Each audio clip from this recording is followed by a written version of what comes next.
नमस्कार दोस्तों, आप सभी का कहानी डरावनी है इस चैनल पर स्वागत है।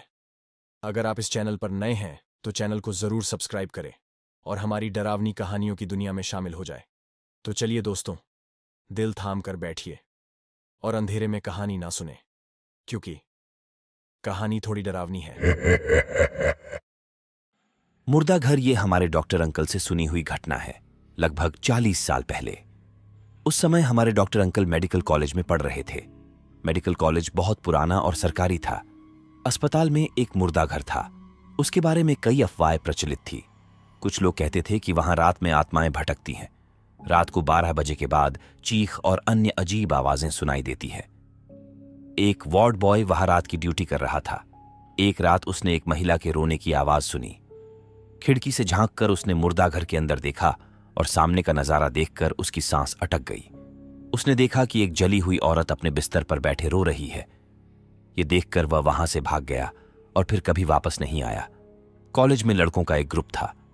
एक बार रात को बातों बातों में शर्त लग गई। शर्त थी कि आधी रात के बाद 1 घंटे तक मुर्दा घर में रुकने वाले को 1000 रुपये दिए जाएंगे। 7 या 8 के उस समूह में से एक लड़के ने शर्त स्वीकार कर ली। लड़के का नाम विराज था। अगली रात को सारी तैयारी हो गई। मुर्दा घर के बाहर बैठे दरबान को थोड़े से पैसे और शराब की बोतल देकर वहां से भगा दिया। रात के करीब 12 बजे विराज तैयार हो गया। विराज ने मुर्दा घर का ताला खोला और अंदर आ गया। जैसे ही वह अंदर आया, बाहर से दरवाजा बंद कर दिया गया। मुर्दा घर में एक अजीब सा सन्नाटा था। खिड़कियों से धीमी रोशनी पूरे मुर्दा घर में फैल गई थी। पहले 5 मिनट तक विराज दरवाजे के पास दीवार के सहारे खड़ा रहे सामने ही देख रहा था। कुछ देर बाद वह बैठ गया।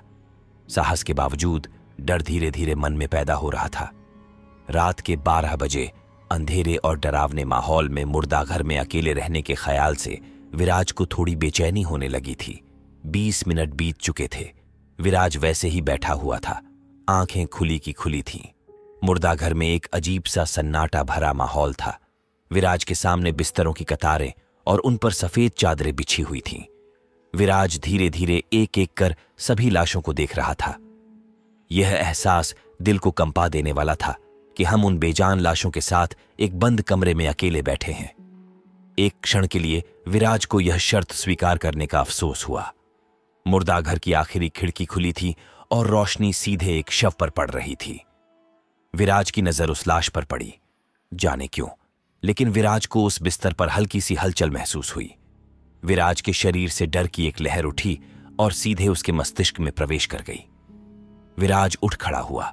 उसकी गर्दन के बाल डर के मारे खड़े हो गए थे और अचानक विराज को अब आखिरी बिस्तर पर हो रही हलचल साफ नजर आ रही थी। धीरे धीरे लाश अपनी जगह पर बैठने लगी। शव के ऊपर सफेद चादर बिछी हुई थी। विराज के दिल की धड़कन बढ़ गई। उसने चीखने की कोशिश की, लेकिन उसके गले से आवाज नहीं निकली। लाश अब कमर से सीधी होकर बिस्तर पर बैठी थी। चादर धीरे धीरे सिर से नीचे सरक रही थी। भयानक चीख निकालते हुए विराज ने दरवाजे पर हाथ मारना शुरू कर दिया। विराज को बाहर के लड़कों ने दरवाजा खोलकर कमरे से बाहर खींच लिया। बाहर निकलते ही विराज वहां से भाग गया। वह चिल्लाता हुआ अस्पताल से बाहर भागा। कुछ लड़के उसके पीछे भागे तो कुछ विराज पर हंस रहे थे। लड़के मुर्दा घर के बाहर चर्चा कर रहे थे कि विराज शर्त हार गया। अंदर उनका दोस्त सुखराम, जो मुर्दा बनकर बिस्तर पर सोने गया था, काफी देर तक वो बाहर नहीं आया था। कुछ लड़के मुर्दा घर के अंदर गए। चौथे बिस्तर पर सुखराम चादर तान कर लेटा हुआ था। उसे लड़कों ने उठाया और बाहर ले आए। सारे लड़के वहां से चले गए। जब सुखराम से पूछा गया कि अंदर क्या हुआ था, तब उसने कहा कि उसे कुछ पता नहीं कि क्या हुआ। विराज का मुर्दा घर के अंदर आना, चिल्लाते हुए निकल जाना कुछ भी नहीं। यह सुनकर लड़के चौंक गए। जब सुखराम मुर्दा घर के अंदर बिस्तर पर लेटा था तो कुछ ही देर में उसे बहुत ठंड लगने लगी थी और जब तक उसे कुछ पता चलता वह बेहोश होकर वहीं पड़ा रहा। यह सुनकर सारे लड़के हक्का बक्का रह गए। अगर सुखराम वहीं बेहोश हो गया था तो उस आखिरी 5वें बिस्तर पर कौन था जो विराज को दिखा था? उस घटना के बाद विराज कॉलेज कभी नहीं आया। वो कहा गया, किसी को कुछ पता नहीं चला। ये बात धीरे धीरे पूरे मेडिकल कॉलेज में फैल गई और उसके बाद से किसी ने रात के समय वहां जाने की हिम्मत नहीं की।